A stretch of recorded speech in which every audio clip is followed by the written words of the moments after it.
Hey there guys. Tonight we're going to be making some mead. As you can see, we've got our honey pasteurizing. Basically we're just going to try to bring it up to 150 degrees in a double boil pan. And then we're actually boiling up, or did boil up, some prickly pears. I've got some of these. You can see they're not fresh off the paddle right now. I actually picked these about 3 months ago with my sister. But you can see this beautiful pink juice that's coming out of them. These have been actually in the freezer for about 3 months, so hopefully it won't affect the taste, but I've read a few people have done it and really haven't experienced any odd results.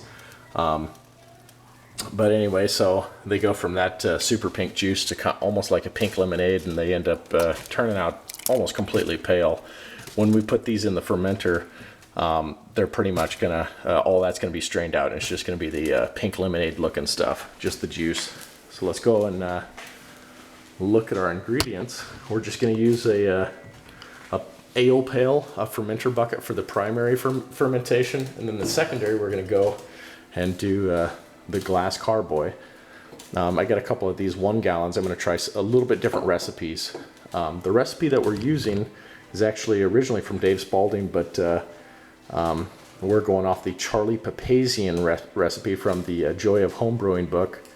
And we're going to follow that pretty much to exactly how he says, except we're not going to do the quite 20 pounds of honey that he recommends. We're just doing 17 pounds because that's what we had available. The honey actually that we're using is just from the mountains just behind our house. So within 4 or 5 miles. The prickly pears were probably all within 100 or 200 yards of the house. So it's going to be as local as we can possibly do it. So here's our airlock. Once we actually put the must in there, we're using Lalvin D47. We'll use a little yeast nutrient and a little pectin enzyme. And we're sanitizing everything with Star San. And then we measured out our honey just with a normal little scale there. So hold up a minute, we'll show you some pictures, and I'll show you actually when we're putting it in the bucket.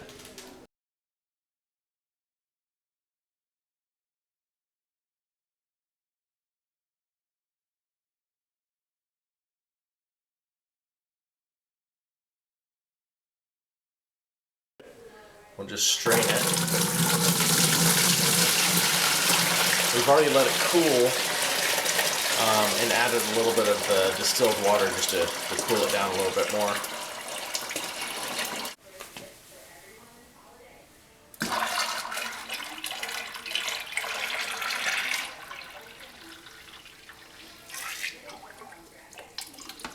We'll let that just kind of sit there for a little bit and get all that extra honey out.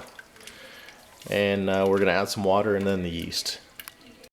And now we're just going to add a little bit of water to bring it up to the level that we want. We want to get this around 5 gallons.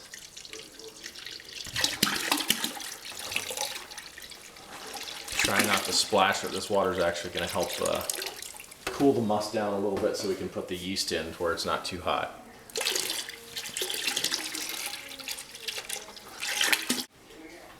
Now we've got a tablespoon of pectin enzyme. We'll add that in. And 1/4 teaspoon of the yeast nutrient. I don't know if you can see that 1/4 teaspoon. We're just about ready to add our yeast. And the last bit, we're going to put in our yeast. We started about 15-20 minutes ago. Just got it in some water that was about 104, 105 degrees, and stirred it around real slow, so we'll add it in.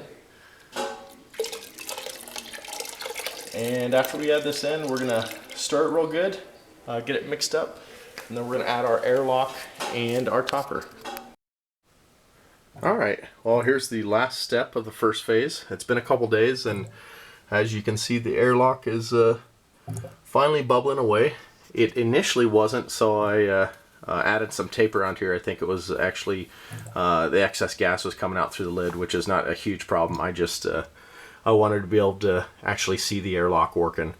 After this, we're gonna probably wait about 30 days, and then we'll do the first racking, and then we might rack it one other time after that. But we'll show you that later, and then maybe 3 or 4 months we'll be bottling this. So, all right, stay tuned. Thanks for watching.